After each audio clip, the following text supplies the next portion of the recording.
আজকে দুপুরে বাড়িতে রান্না হয়নি, বাইরে থেকেই আনানো হয়েছে, কারণ কিচেনে কাজ হচ্ছে। কিচেনের ট্রেগুলো আজ বসে যাবে।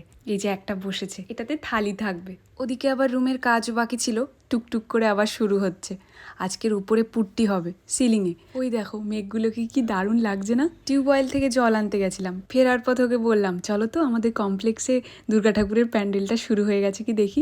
বাঁশ পড়ে গেছে, আর কদিন পরেই মা দুর্গার আগমন। খুব করে চাইছি এবছরে এখানকার পুজো দেখতে।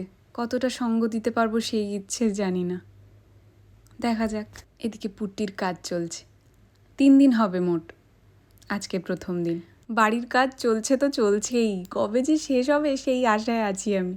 সন্ধেবেলা সমস্ত ট্রেগুলো পরানো কমপ্লিট, আর কয়েকদিনের কাজ আছে।